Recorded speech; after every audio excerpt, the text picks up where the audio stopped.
Eh bien bonjour à tous et bienvenue dans une nouvelle vidéo. Alors je sais, il n'est pas dimanche et il n'est pas 11 h, enfin sauf si pour vous, vous regardez la vidéo dimanche à 11 h.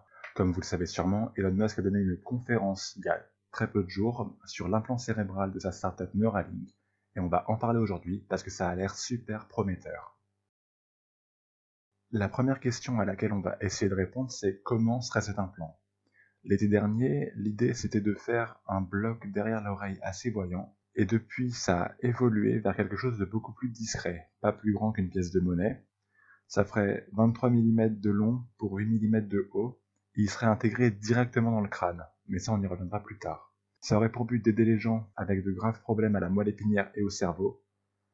Ça permettrait en fait de les aider à tenir toute la journée, parce que la batterie durerait une journée et serait rechargeable directement par induction.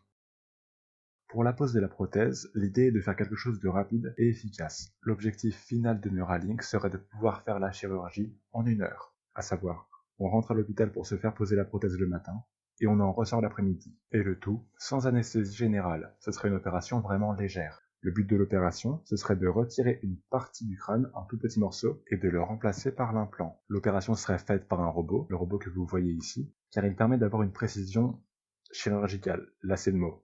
Parce que les tests ont montré que lorsqu'on pose les électrodes, si ceux-ci sont posés doucement, au bon endroit et avec une bonne précision, il n'y a aucun saignement et aucun dommage au cerveau. Enfin, l'intervention sera à 100% réversible. On pourrait se faire poser un implant parce qu'on en a besoin ou parce qu'on le veut tout simplement, et se le faire retirer quelques mois ou quelques années plus tard, sans aucune séquelle.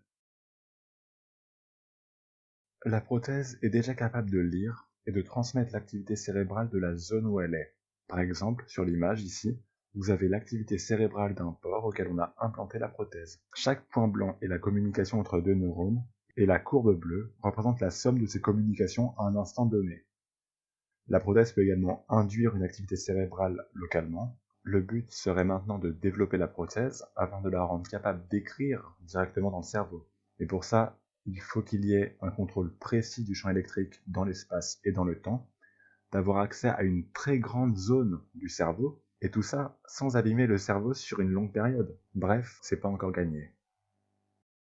Aujourd'hui, le projet de Neuralink a été approuvé par la Food and Drug Administration, à savoir l'administration des denrées alimentaires et des médicaments américaines, ce qui va permettre à cette entreprise de mener beaucoup plus rapidement ses recherches, ses projets, et lui permettre de se développer juste beaucoup plus vite. Il y a déjà des tests sur les animaux qui ont été menés, donc sur des porcs.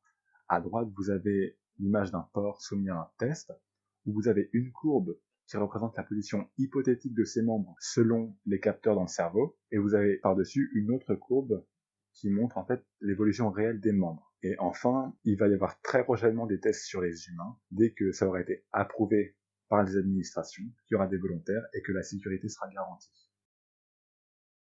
Enfin, l'objectif sur le court terme de Neuralink serait d'aider les gens atteints de tétraplégie et de paraplégie.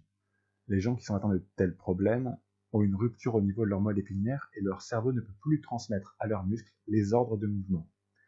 L'idée serait donc d'implanter un implant dans le cerveau et un autre à proximité des muscles visés. De cette manière, lorsque la personne voudra activer son muscle, l'ordre sera capté par l'implant, transmis jusqu'au deuxième qui, à son tour, activera le muscle. Pour les autres possibilités, c'est un peu du fantasme, mais d'après Elon Musk, on serait capable de sauvegarder sa mémoire, de la stocker et pourquoi pas de la mettre dans des robots. La conférence de presse a fait beaucoup parler d'elle, beaucoup y voient le début d'une dystopie, d'autres y voient un énième projet qui va se perdre, parce que c'est encore un projet sur une interface cerveau-ordinateur. Moi je pense que si ce projet il peut aider des gens à mieux vivre, et en plus pour un prix carrément pas cher, on parle sur quelques milliers de dollars quand le projet sera vraiment lancé, parce que les pièces sont super accessibles, bah je pense que c'est une bonne idée et qu'il faut le poursuivre.